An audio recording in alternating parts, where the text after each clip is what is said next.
Hey, everybody, and welcome to Last Week from the Table for January 5th, 2021. Happy New Year, everybody. I am your host, DM Gallibond. So, one of the things that you'll notice is that this week, the music problems are fixed. I went on that rant last week, and I don't know. Maybe people from Redmond, Washington are paying attention, but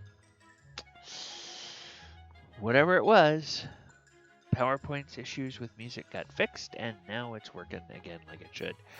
Holidays did impact our schedule. Our Thursday group had a couple of people that weren't able to be there, and so we did not play on Thursday, but we did have our other two sessions. So, without any further ado, we are going to get in and take a look at what happened last week from the table. All right, as I said on Thursday night, New Year's Eve, we didn't have a game. So, Sword Coast Chronicles is right where it was last time we gave a report on it. Then on Saturday night, Lost Mine of Original D&D. Okay, this is a game that's doing something that I halfway expected, halfway anticipated. I was hoping it wouldn't happen, but it kind of is happening. Which is that people are playing in this game long enough to kind of get a flavor of the original D&D rules, and then instead of playing through to the end of the short adventure, they're going, there's other things I could do. This rule set is a little bit too hard, and it's a little bit too different than what I'm used to. Pushes me out of my comfort zone. I don't want to deal with these different rules. I'm not happy playing the game this way. And so they're kind of dropping out. And we are down to 3 core players now. So we are actively recruiting for more people. Now we've had a couple of people that expressed interest in this last round of recruitment, but they haven't showed up. So we did have a game on Saturday night, but we had only 2 of our 3 players there, and I ran the game for 2 reasons. Number 1, this version of D&D anticipated that since the game was young and since there weren't that many people that knew about D&D, it might be hard to get a decent sized party, so they anticipated that you would need to get retainers and that you would have retainers and men-at-arms and people like that that would come along with you. So it's possible to play with 2 players and then have those players control not only their own PCs but control the other men-at-arms as well. And so that's kind of what we did. They began the night in the Red Brand hideout.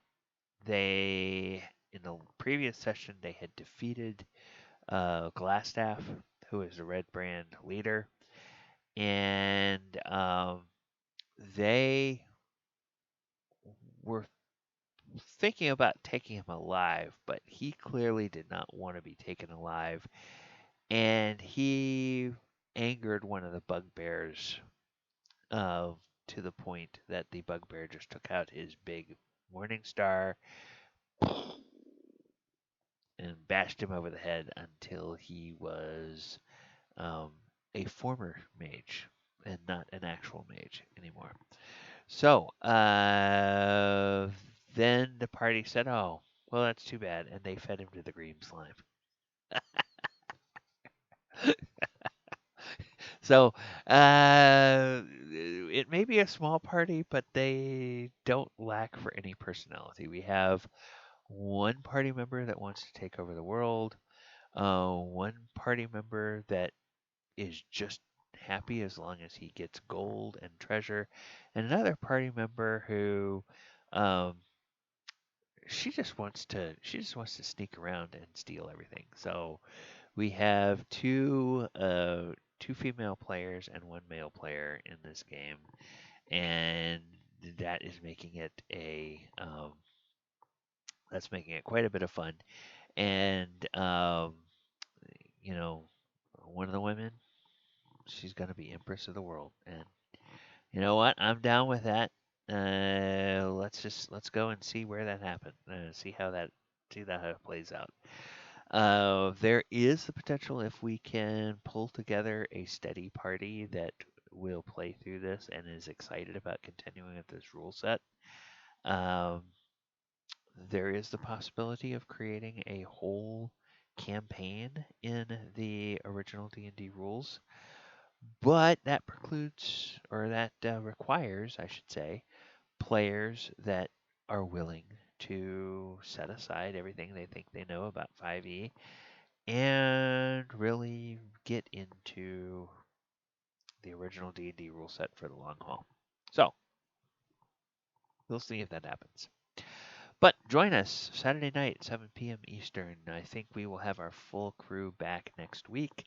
One of our players had something come up and he wasn't able to be there on Saturday night. So we are anticipating and hoping that he'll be back next week and that we will continue on. So you can go and look for the game on Roll20. You've got to make sure you turn off the filter that says you're only looking for 5th edition D&D games and that you're looking for anything, and just look for the Lost Mine of original D&D, and you should be able to find it on Roll20.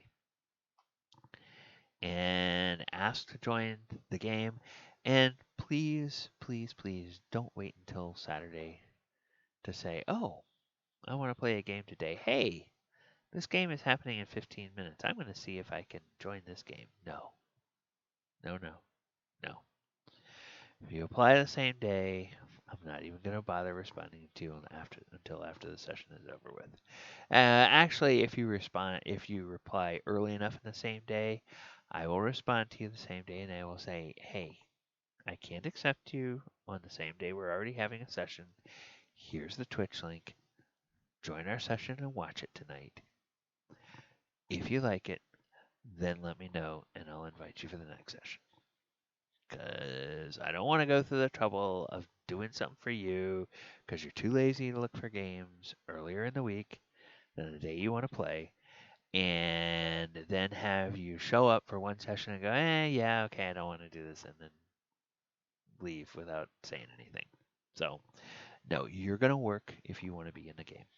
And you're going to show that you have the ability to plan a little bit and at least the willingness to make a commitment if it's something you're right. I'm not going to ask you to make a full commitment to the game sight unseen, but I will ask you to at least commit to showing up on time, making sure you have the right software, making sure you have the right equipment, and then playing the session, and then we'll see where it goes from there.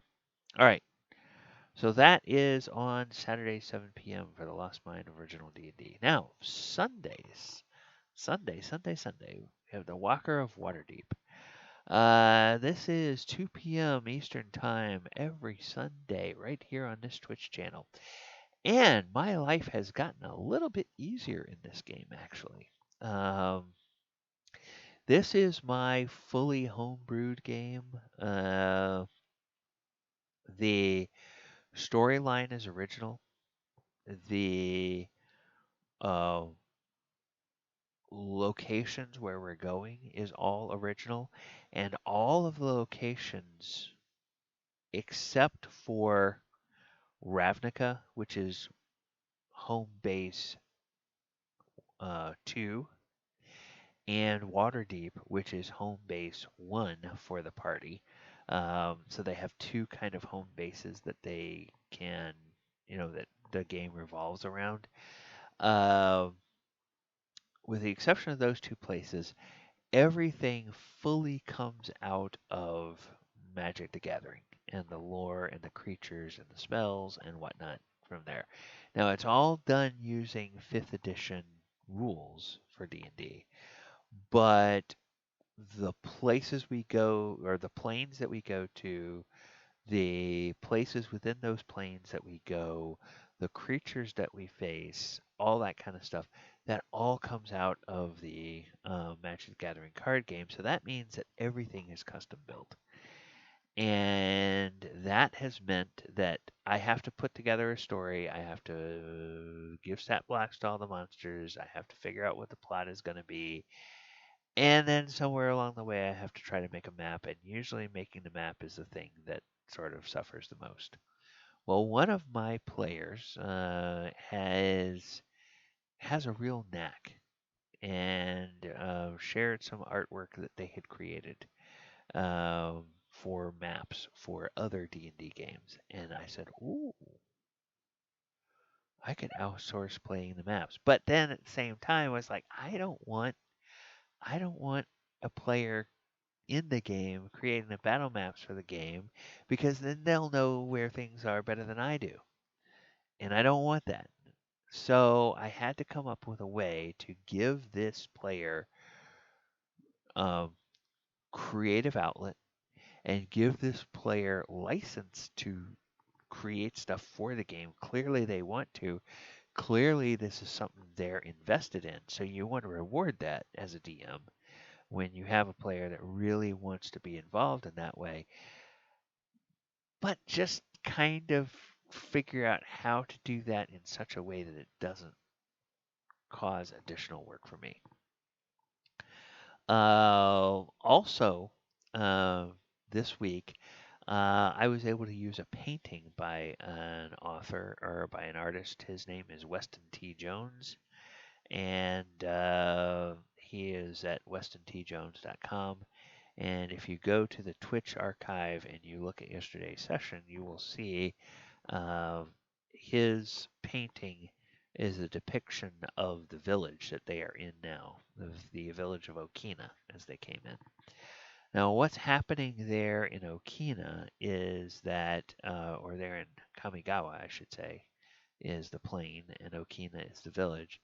They went in there um, looking for the Bukoda. And the Bukoda are a group of monks, human monks that are descended from the folks who fled from Takanuma Swamp when that civilization fell. And they are friends with the Orochi and the Kitsune. The Orochi being the snake people that we've spent the last couple of sessions with. Now they're here with these humans because they need an introduction to the Kitsune, and the Kitsune and the Orochi don't get along because the Kitsune are fox people and the Orochi are snake people, and everybody knows that snakes and foxes just don't get along. So, um, the humans are the ones that have to introduce the party. While they were there, somebody's boss showed up. And by somebody, I mean Zhang, the ex bandit that the party threatened unless he surrendered. And then they have sort of taken him under their wing, and he's gradually, over the last few sessions, decided that, well, what he really needs in his life is a purpose. And his old general showed up. This general is a person that um, used to be the general for Igon Town, the seat of power for Lord Kanda, who his city seems to have borne a lot of the attacks of the Kami over the years in this Kami War. And the party have heard a few things that are making them start to think, maybe this Lord Kanda has something to do with this whole Kami War after all. And so um, they're trying to make their way to the foxes because the foxes are supposed to know of some sage that can give them a better idea of what's going on and help them as players navigate to and through all of this so that they can complete the mission that they came here to water or to Kamigawa to do in the first place. So, if you want to find out what happens here and you want to find out about their further adventures as they meet the Kitsune or their previous adventures, go join us at twitch.tv/Gallibond. You will see our streams every Tuesday at 2 p.m. Eastern, and we would be glad to share that time with you. All right, everyone.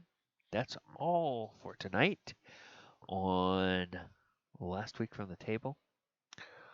All I can ask is that you guys try to make your games as memorable as possible so that you will have tales from your table that you can share as well. Good night, everybody.